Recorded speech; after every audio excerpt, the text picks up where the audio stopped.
Para iniciar, un saludo a todos, un gusto en que estén conectados. Y como comentaba Natalia, hoy día vamos a tener este espacio para esta charla para poder seguir abordando un tema hoy día fundamental, sobre todo en los cuidados de las personas que cursan ya en una etapa de fin de vida, asociada a una patología oncológica o asociada a una enfermedad compleja crónica y que requiere el abordaje integral, sobre todo en domicilio. En este caso, cuando la persona está en su casa acompañada por su familia. La charla anterior que la dio Rebeca, que es la coordinadora enfermera de la unidad de cuidados paliativos de acá de nuestro instituto, habló acerca del cuidado al final de la vida en domicilio a partir de la mirada de la enfermería, y hoy día lo tenemos a partir del acompañamiento psicológico, emocional y espiritual, tanto en el paciente como en su familia. ¿Por qué es importante hablar del cuidado al final de la vida y asociado también principalmente al domicilio? Porque las personas, cuando entran en una etapa de enfermedad avanzada, cuando entran en una etapa de progresión, obviamente, y de deterioro que tiene que ver con la enfermedad, es necesario poder abordar su integralidad como ser humano, no solamente desde la parte médica o la parte de enfermería, sino que también en la parte psicológica, en la parte cognitiva, en la parte emocional, espiritual, en la parte moral, en la parte social y familiar que pueda tener esa persona. Avanza, Natalia.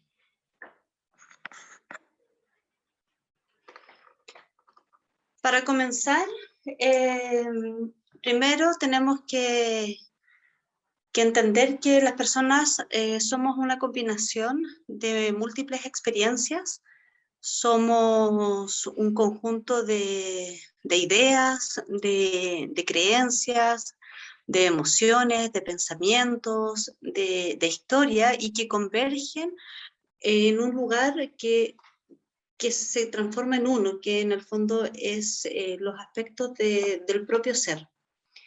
Y por eso, cuando hablamos de esta multidimensionalidad en relación a cada uno de nosotros, hablamos acerca de que no solamente somos personas que padecemos o afrontamos o enfrentamos una enfermedad, sino que también tenemos otras dimensiones, otras áreas de nuestra vida que también deben ser abordadas, deben ser consideradas y deben ser elaboradas y trabajadas en todo el proceso de nuestra vida, y obviamente situaciones que nos ponen en un lugar más bien límite, o en un lugar que obviamente requiere mayor movilidad o mayor reconocimiento psicoemocional de cada uno y del otro que te acompaña. Por ejemplo, se puede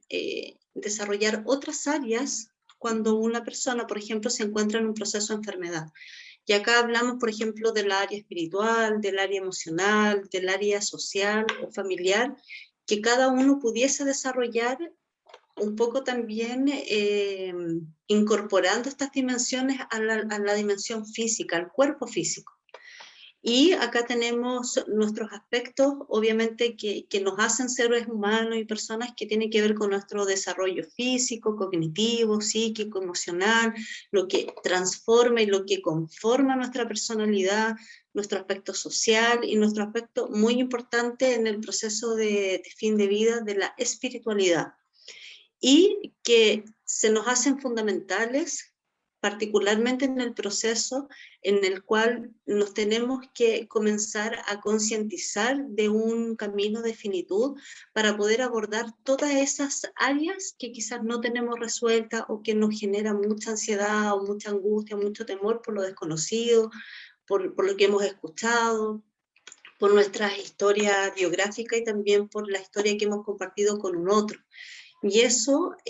va a impactar en nuestro cuerpo, en nuestro estar somático y en nuestra psique. Y por eso necesitamos siempre tener esta mirada holística del ser humano y no reducirla solo al órgano, solo al cuerpo o solo al tratamiento, Y por eso el cuidado al final de la vida es importante, principalmente porque la persona en general puede ser manejada y controlada en el aspecto físico, pero muchas veces se deja de lado el aspecto psicológico y emocional. Y eso lo hemos visto y también lo he visto y lo he trabajado mucho con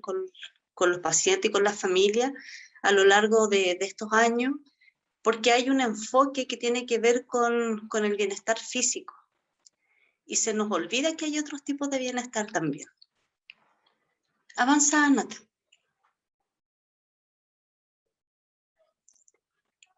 ¿Cuáles son los objetivos que tenemos acá obviamente de los cuidados paliativos? Tiene que ver con primero proporcionar alivio del dolor y otros síntomas asociados a la situación de enfermedad,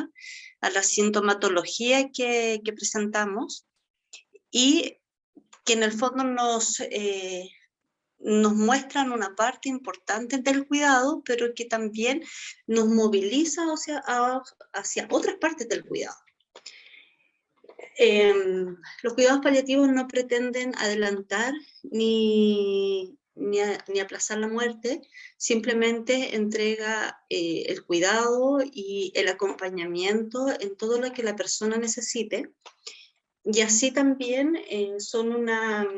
afirmación o es una forma también de sobrellevar la vida que tenemos en la actualidad y que considera el proceso de muerte como un camino natural del ser humano, que no es algo ajeno, que no es algo extraño, que es parte de este estar como persona. Y también tenemos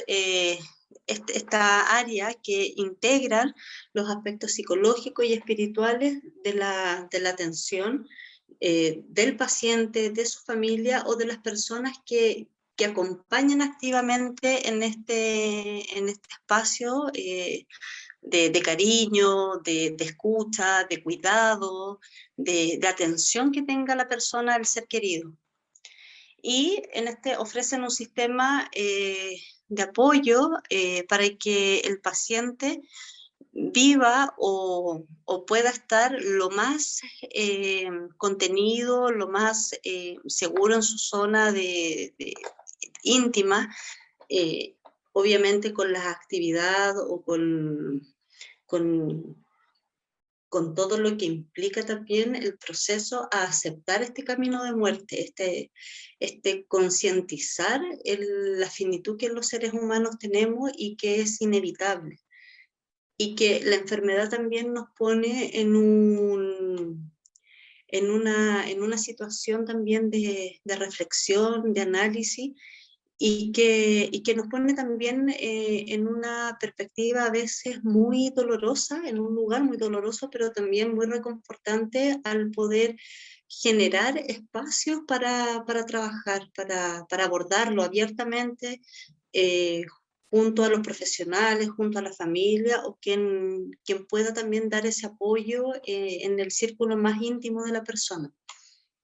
El dolor es una vivencia multidimensional, es una vivencia única, es una experiencia subjetiva y que no solamente involucra el dolor físico real que puede tener la persona por un daño real o potencial a algún órgano de su cuerpo, algún lugar de su cuerpo, sino que también la parte psicológica, afectiva, la parte sociocultural, económica, espiritual, moral, física obviamente y familiar. Por eso siempre hablamos de que somos seres multidimensionales incluso en el proceso del morir. El morir no solamente implica el cuidado del órgano o el cuidado del síntoma, sino que también implica el cuidado de estas otras áreas que muchas veces se invisibilizan o no, quizás no toman el protagonismo que quizás la persona requiere en ese momento. Por eso es importante siempre conversar y generar estos espacios de co-construcción en relación a los temas que la persona a lo mejor necesita abordar de su interés, de su prioridad o de su deseo. Avanza, Nata.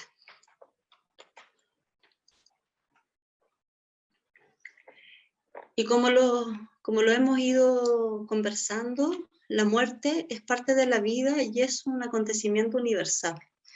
No es un acontecimiento que le pasa a ciertas personas o que le sucede a ciertos seres humanos en algún lugar del mundo. No, esto es universal, esto es un hito que involucra y que es parte de la vida,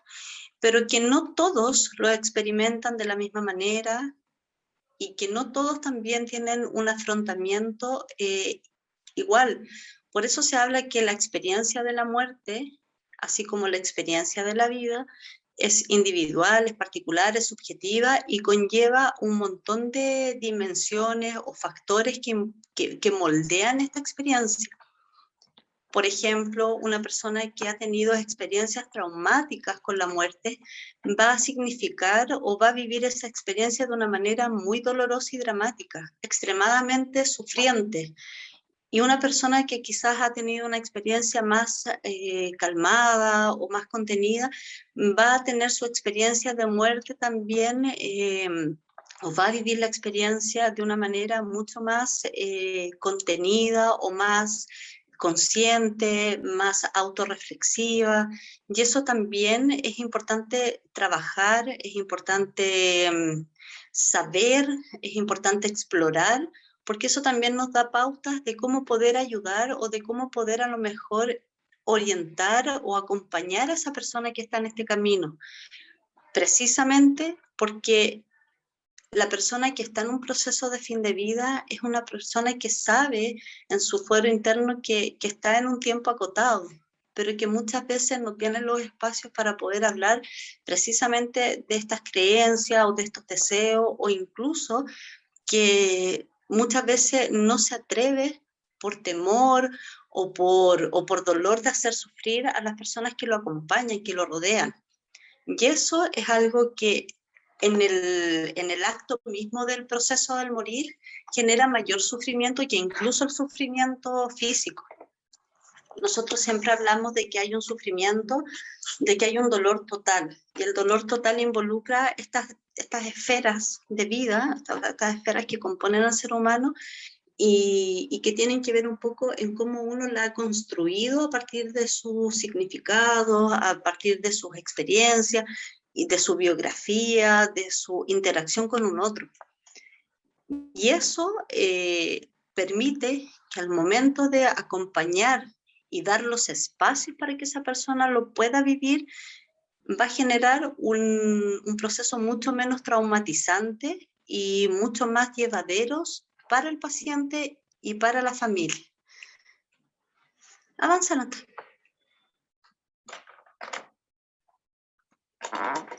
Acá, nosotros cuando hablamos de tanto la familia, quizás todos hemos tenido la experiencia de tener a un familiar, obviamente en una situación de salud compleja, ya sean personas cercanas o quizás personas que han sido parte de nuestra vida como amistades o de trabajo.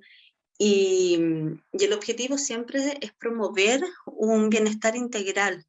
y es entregar también un apoyo, un espacio compasivo que nos permita también aceptar que las personas pueden tener una experiencia distinta a la que nosotros podemos creer o sentir. Y cuando hablamos de crear estos espacios o promover el bienestar, es favorecer precisamente la identificación, la expresión emocional, psicológica, también a partir de las creencias, a partir también de este mundo interno y externo que tiene cada persona.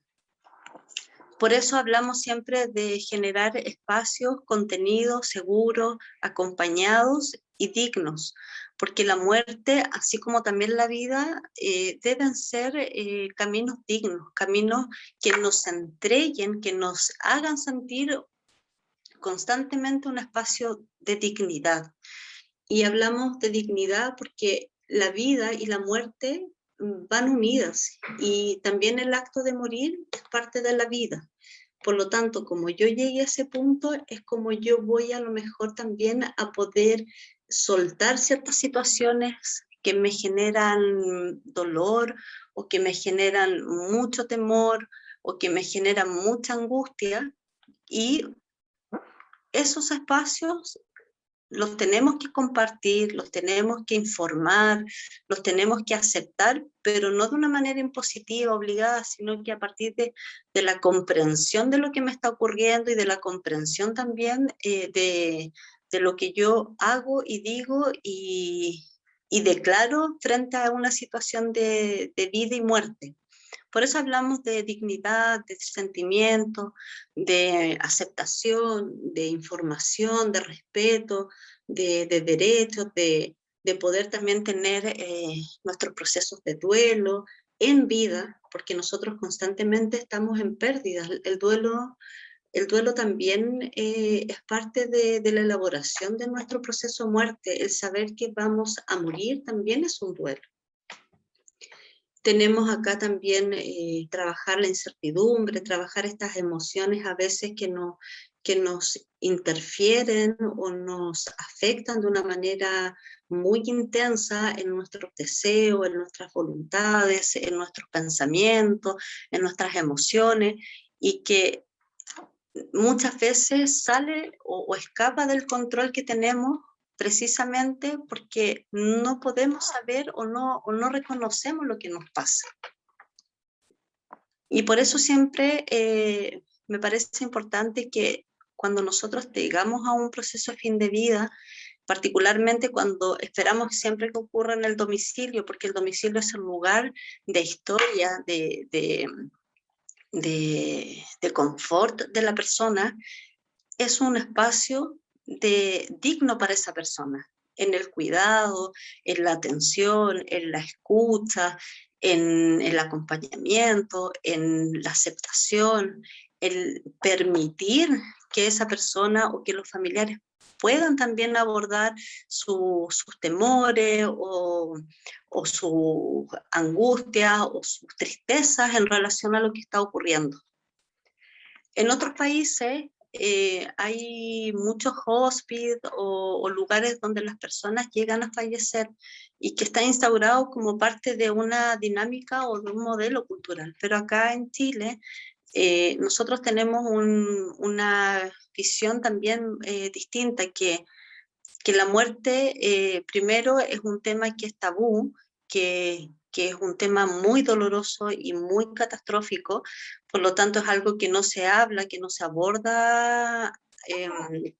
de una manera abierta, transparente, sino que solamente cuando nos encontramos ante situaciones como muy complejas, situaciones muy amenazantes, ahí recién colocamos esta posibilidad del morir o la posibilidad de que pueda ocurrirnos algo.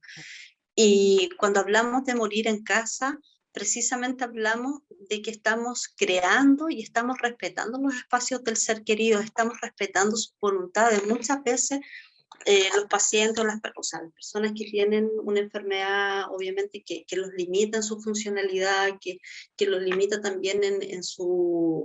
funcionalidad física, en su autovalencia, en su independencia, muchas veces se trasladan a las casas de los familiares, de los hijos, de los nietos o de los padres, en el caso de que sean personas más jóvenes. Y muchas veces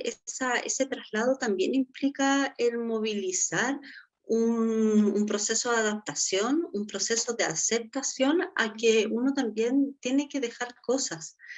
porque la mayoría de las personas desea y expresa que quiere morir en su casa, en su cama, con sus cojines, con sus perros, con sus gatos, con su familia, con sus fotos, con sus recuerdos, y me parece súper válido, porque eso es lo que nos entrega dignidad, eso es lo que nos entrega un morir aceptado, compasivo, escuchado, entendido, y no solamente un morir mecanizado por el cuidado físico. Por lo tanto, cuando nosotros respetamos y escuchamos y comprendemos, estamos abriendo un montón de ventanitas para que esa persona pueda llegar a ese proceso de fin de vida y de muerte de una manera calmada, armónica, en paz. Avanza, Nata.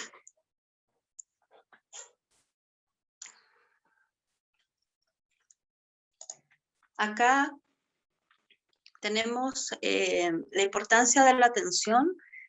que ya se los he comentado, porque es importante la atención y la intervención de profesionales de salud mental, principalmente en el acompañamiento, en el proceso de la enfermedad de la persona, porque acá tenemos que, como yo les dije, abordar otras áreas, otras dimensiones del ser humano. Y necesitamos contar con personas idóneas y formadas y con herramientas también que permitan y que contribuyan a esta labor. Por eso acá en la unidad de cuidados paliativos, que estoy yo y que otras unidades de cuidados paliativos a lo largo a nivel nacional y también mundial, contamos y somos profesionales especializados en el área de la psico-oncología y paliativismo, particularmente porque tenemos que comprender que la persona en sus distintas fases va a pasar por momentos, por procesos y por situaciones que lo van a desorganizar, que lo van a desarticular emocionalmente y psíquicamente y espiritualmente. Y eso es necesario abordarlo en cada uno de sus elementos. Cuando una persona primero se enfrenta a un diagnóstico de una situación, de una enfermedad compleja, como el cáncer, por ejemplo, que es lo que nos convoca acá a nosotros en paliativo, sabemos que es una enfermedad que es compleja, sabemos que puede ubicarse en cualquier escenario posible, obviamente porque esto depende de la particularidad de la persona, de todo lo que traen temas de salud, morbilidades, comorbilidades, etcétera, pero también en cómo la persona está en ese punto de su vida, cómo se encuentra emocional y psíquicamente para poder abordar, para poder procesar cierta información que le genera un descalabro. Y para eso también necesitamos responder a una necesidad individual y que es lo que cada persona trae ante una situación de diagnóstico complicado. No podemos estandarizarlos, ni podemos pensar que todos van a vivir la misma experiencia, ni que todos van a pasar por lo mismo, ni que todos sienten lo mismo. Sí, hay emociones que se van a cruzar, que se van a sentir con mayor intensidad y densidad en el camino, pero todos lo viven y lo articulan de una manera muy personal. También es importante porque a partir de la evidencia que la persona tiene de la enfermedad y que tiene también de su historia, estamos hablando de un grupo muy heterogéneo, o sea, hay personas de distintas edades que pueden atravesar por situaciones de salud y fin de vida. Por lo tanto, no solamente estamos hablando de adultos mayores, estamos hablando de personas jóvenes, adolescentes, niños, porque nos vamos a encontrar con este proceso de vida en todas las áreas del ciclo vital. Y eso es la naturalidad del ser humano, en el fondo. Que se acelera, que se adelanta, sí. ¿La enfermedad nos pone en una situación así? Sí. Por lo mismo, es importante poder trabajar o integrar los aspectos que cada persona trae a nivel psicológico, afectivo y también moral, valórico, espiritual. ¿Y por qué siempre hablo de la espiritualidad? Porque la espiritualidad en el proceso de fin de vida no va ligada a la religión, no va ligada a una adherencia, a una creencia religiosa, sino que tiene que ver con la capacidad y con la autoconciencia de cada persona a través de su exploración interior, de su trascendencia, de su huella, de su legado, de su convivencia con otros y consigo mismo. Por eso, cuando las personas tienen esta fe o tienen esta religión, esta adherencia, precisamente desde ahí también abordar estos aspectos espirituales que pueden generar mucho sufrimiento existencial, el sinsentido, la rabia al proceso de enfermedad y muerte, el sentimiento de no tener un legado, una huella, lo que nos impacta, el no saber muchas veces qué hacer o cómo afrontar situaciones particulares, y cuando vemos que nuestra enfermedad quizás nos nos va mostrando, valga nuevamente la repetición, un deterioro real, físico, pero el deterioro físico va de la mano también muchas veces con mi parte afectiva y psicológica. También tenemos la intensidad y la densidad de las emociones de los que somos eh, eh, sujetos por estas situaciones de salud, y en final de vida aparecen emociones muy intensas, muy densas, muy profundas, y que es necesario explorarlas y abrir ese camino para que las personas las puedan expresar, las puedan hablar sin tener juicios de valores, sin tener críticas o simplemente una negación una resistencia a poder decir algo, porque no es permitido, no se permite hablar de la muerte, no se permite hablar de lo que me pasa frente a la muerte, porque hablar de la muerte es traer la muerte. Entonces ahí tenemos creencias también que no siempre se ajustan a estas realidades compartidas o a estas situaciones vitales de cada persona.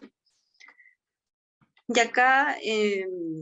tenemos algunas emociones, por ejemplo, que es rabia, frustración, tristeza, dudas, soledad, miedo, incertidumbre, incomprensión, ira, culpabilidad, eh, la crítica, porque yo, porque me pasa a mí, injusticias, impotencia, o sea, tenemos un montón de emociones que están a lo largo de todo el proceso y que muchas veces se intensifican en el proceso de fin de vida, cuando la persona es consciente, cuando la persona se relaciona aún con su entorno próximo y consigo mismo. En otros casos, en el proceso de fin de vida, la persona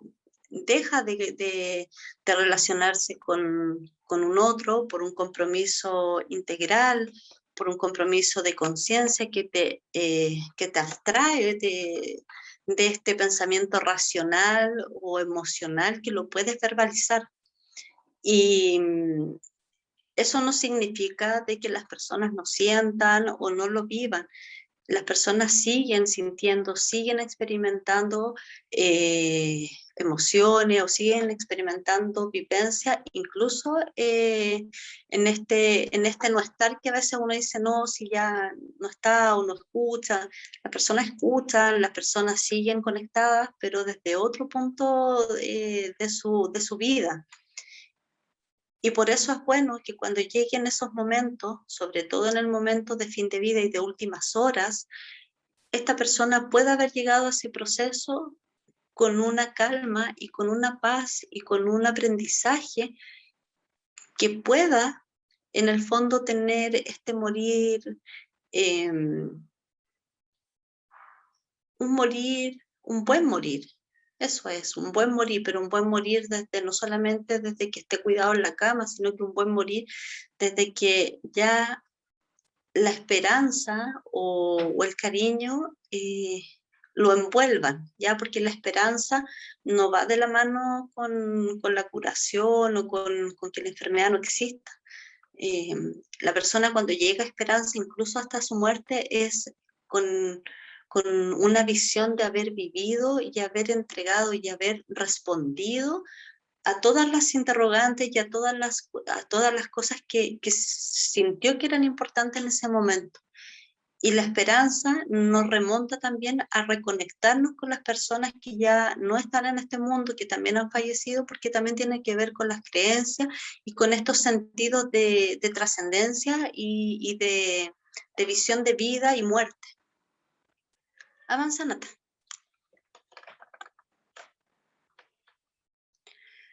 Acá les marqué algunas manifestaciones que se pueden experimentar en el proceso de enfermedad y fin de vida, y que van a estar presentes con mayor intensidad o con mayor, en el fondo, densidad. Cuando yo hablo de densidad, es que la emoción se siente densa, abrumadora, agobiante, que nos envuelve en un estado de incomprensión, de dolor, de sufrimiento, y que ya no pasa solo por un aspecto físico, sino que ya pasa por un aspecto psíquico, emocional, que nos agobia de una manera que la persona tiene constantemente un sentir y un pensar doloroso. Y acá tenemos ansiedad, desesperanza, abatimiento, angustia, depresión, sufrimiento existencial, vacío, tristeza, rabia, miedo, pánico, sentimientos de inutilidad, negación, aislamiento, alteración del sueño y la alimentación, pesadillas, entre otros. Acá, por ejemplo, cuando hablamos de aislamiento, las personas no solamente se aíslan físicamente y socialmente, las personas se pueden aislar emocionalmente. Y eso lo vemos cuando la persona no logra expresar lo que le pasa o no logra concretar a través de sus palabras estos pensamientos y estas emociones que los desbordan, particularmente porque tienen un sentido de prohibición, o porque también no han logrado construir ese espacio para poder hablar precisamente de lo que significa morir, de lo que ellos esperan de la muerte. Las personas quieren hablar de eso, las personas quieren expresar sus voluntades anticipadas, sus deseos anticipados, sus anhelos anticipados. Por ejemplo, ¿qué les gustaría que pasara? ¿Cómo sienten que sería lo mejor para ellos? Cerrar ciclos, cerrar temáticas que a lo mejor en el proceso de enfermedad y a veces de fin de vida lo pueden elaborar, gratitudes, perdones, agradecimientos, y eso se hace precisamente en esta etapa donde ya vemos que vamos hacia un camino de finitud. Y cuando eso no lo podemos hacer por distintos motivos, aparecen estas manifestaciones que causan dolor, que causan sufrimiento integral, porque el sufrimiento emocional y el sufrimiento psíquico impactan el cuerpo físico y viceversa. El cuerpo físico, al verse sometido al sufrimiento, al dolor, también impacta en nuestro cuerpo emocional, psicológico y nuestro cuerpo energético, espiritual, dependiendo de las creencias que pueda tener cada uno. Avanza, Nata. Acá tenemos algunos testimonios que yo les dejé de algunos pacientes, que son testimonios que son a lo largo de todas las etapas de la enfermedad y que representan también un escape y una confrontación también a estos temores o a estas ideas que muchas veces están bloqueadas por ellos mismos o por el entorno. Y por ejemplo acá el primero dice: yo no quiero sentarme en la enfermedad, quizás es hora de hablar de ella, quiero ayudar para que esto me esté ayudando. Quiero ayuda para esto y esto me está ayudando. Ustedes me han ayudado a salir adelante, estoy agradecida del cariño que me entregan, si no fueran por ustedes me iría decepcionada. Fue tan difícil el asunto de quimioterapia, fue una bomba, fue una peregrinación, esto me ayuda a sacarlo. Estoy más llorona, pero se me va a pasar. Quiero empezar a retomar mi vida en mi casa, esto me ayuda a estar más clara. En el momento en el que la muerte suceda, tú sientes un alivio egoísta. Yo no quiero involucrar a mis hijas, no quiero ser un cacho, yo ahora estoy más sensible. Me siento triste cuando no les digo siempre que los amo mucho. Me da rabia el dolor, me siento mal porque mis hijos están cansados. Solo quiero estar tranquila, me siento así. Solo quiero estar con mi familia y amigos. Sé que voy a morir. Esos son algunos testimonios y extractos de personas que han vivido momentos súper difíciles, muy dolorosos y complejos, pero que también han logrado a través de estos espacios y a través de poder conversar y explorar lo que les pasa, confrontarse, el poder hacerse cargo de estas emociones o pensamientos que están muy contradecidos muchas veces o están muy polarizados, permite que uno tome conciencia para que en el momento del morir en casa sepamos que vamos a morir en un espacio que lo pudimos conversar, que lo pudimos trabajar, que lo pudimos elaborar, que fuimos capaces de soltar esas aprensiones o esos miedos, dejar en orden nuestras cosas,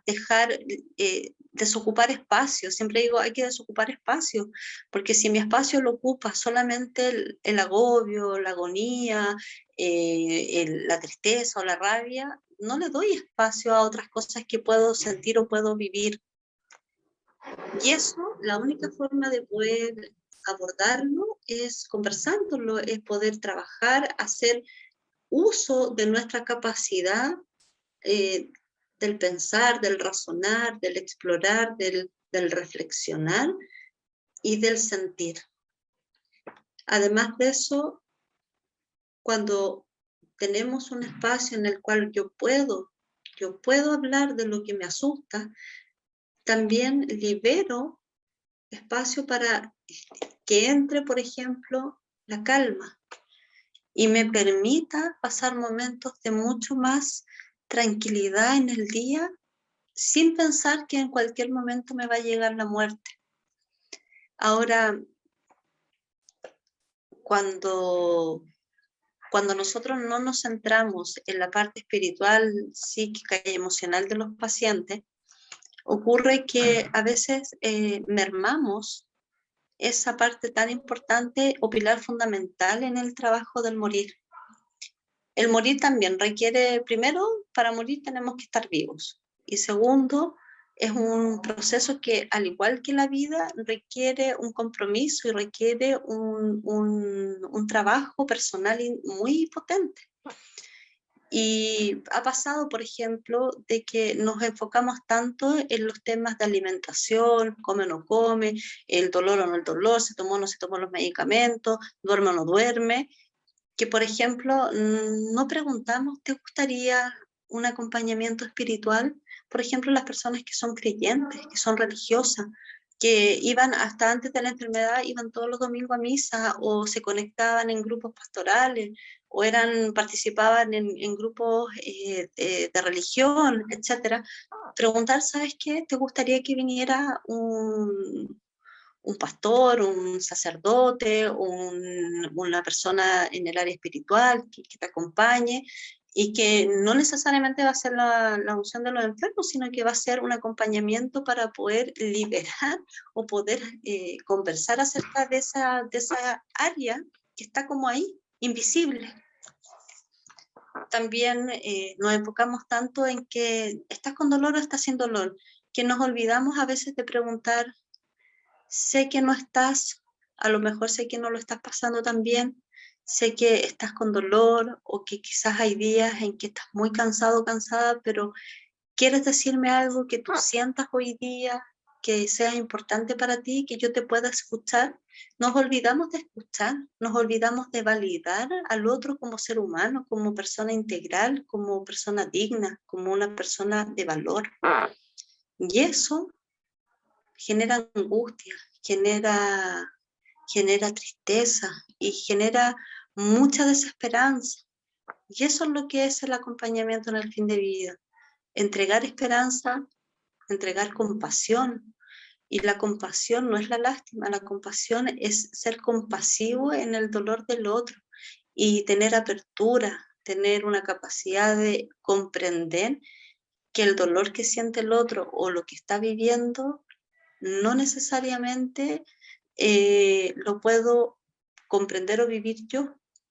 Por eso las conversaciones o estos espacios o estos testimonios nos ponen en perspectiva de este ser que siente, que piensa, que le pasan cosas, que está en un punto a veces más bajo que otro y que está fragmentado y que necesitamos también volver a unir estos trozos para poder darle un sentido, un continuo. Avanza, Nata.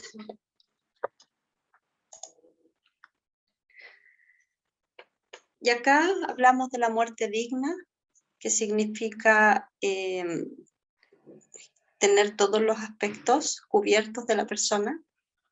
como la parte física, social, emocional, espiritual, psicológica, y que nos lleva a abordar el dolor total de ese ser humano. La muerte digna es una muerte que es acompañada, que no es una muerte en solitario, que no es una muerte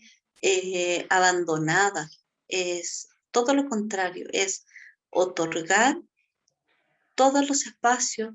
favorecer y construir los momentos para que esa persona lo pueda vivir a través de las despedidas, que las despedidas, siempre he dicho, uno las hace a lo largo de toda la vida, uno siempre se está despidiendo, pero darle un cierre a lo mejor a esos momentos que nos perturban, el poder también abordar asuntos pendientes que yo siento que son pendientes y que me van a entregar alivio emocional y psíquico, y que también nos van a entregar alivio físico, porque al estar yo menos estresada, angustiada, voy a sentir menos dolor. Mi impacto en el cuerpo físico va a ser mucho más llevadero y aliviador. Y logramos no solamente ver la parcialidad de la persona, sino que vemos su totalidad, que el morir también debe ser abordado como la vida, debe ser también escuchado y respetado. La persona a lo mejor no quiere estar con todos ahí, quiere estar con las personas más cercanas que ha significado como sus seres queridos que son fundamentales para su estar. Y eso también es importante, respetar los ritos, respetar las voluntades, es entregarle también la seguridad de que su muerte va a ser como desea. Respetar, por ejemplo, los procesos del fallecimiento. Todo eso entrega una muerte digna, entrega una muerte comprendida. Avanza, Nata.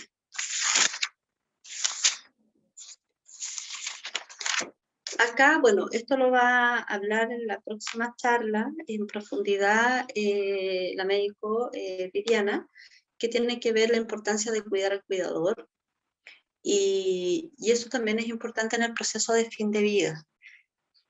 ¿Por qué? Porque el cuidador también es fundamental en el acompañar en una muerte digna. Un cuidador que no está bien cuidado, lo más probable es que se sienta abrumado ante el proceso del morir del ser querido y se enfoque a lo mejor en cosas que no son prioridad o no son esenciales para la persona que está muriendo. Por eso, cuidar al cuidador con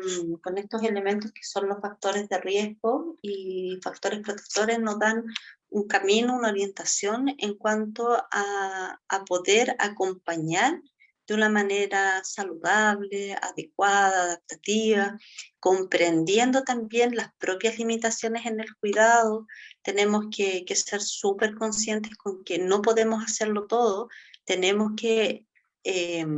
desplegar una red de apoyo en la cual podamos contar con gente que nos colabore, que nos escuche, que nos contenga, particularmente porque no es fácil ver morir a un ser querido. Nunca lo va a ser. Y nunca vamos a estar preparados al 100%, pero sí podemos tener ciertos elementos que nos ayuden a hacerlo de una manera adecuada. Por eso tenemos que evaluar que los cuidadores no estén agotados físicamente, que no tengan un desgaste emocional, que el cuidador tenga una cierta preparación, el poder ayudarlo con las dificultades personales, que, por ejemplo, si hay relaciones conflictivas dentro de la familia, eso también nos va a impactar en el cuidado de nuestro ser querido. Tenemos que potenciar y favorecer los factores protectores como la salud del cuidador, la salud integral, equilibrada, el reparto de las responsabilidades, el apoyo y la contención emocional y psicológica para ese cuidador, para que también lo pueda transmitir y lo pueda entregar a su ser querido que está muriendo en este proceso fin de vida o en este proceso de últimas horas. El tener apoyo en todas las áreas, económico, laboral, psicológico, espiritual, el tener psicoeducación con respecto a ciertos procesos normales en el morir, que tienen que ver con la parte fisiológica, pero también con la parte psicoemocional, el poder también ser reconocido en, en la gran labor, en la labor compleja que es cuidar, eh, poder expresar lo que siente, poder tener espacios de conversación con su ser querido y también permitirse sentir, permitirse vivir la tristeza, pero también la oportunidad de cuidar en ese proceso de fin de vida. Y eso es fundamental para que cuando llegue el momento del fallecimiento, ese fallecimiento sea menos dramático, sea menos traumático y menos desmoralizador para la persona. Por eso esto lo va a abordar en la próxima charla, que es en agosto, para que puedan también participar y poderlo ver desde un punto de vista también médico, pero también humanizado, sensible.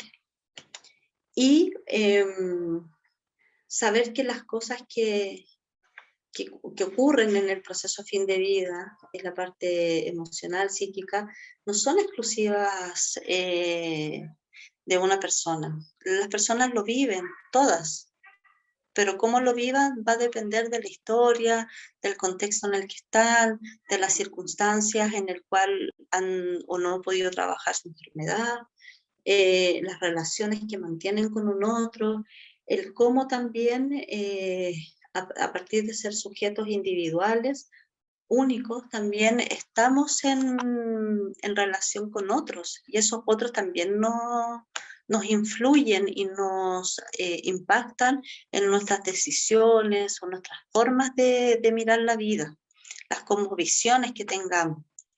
Y también saber que no todas las personas van a morir de la misma manera y que hay personas que quizás van a tener procesos súper intensos, pero eso también hay cosas que no se van a poder manejar, particularmente porque tiene que ver con una construcción biográfica,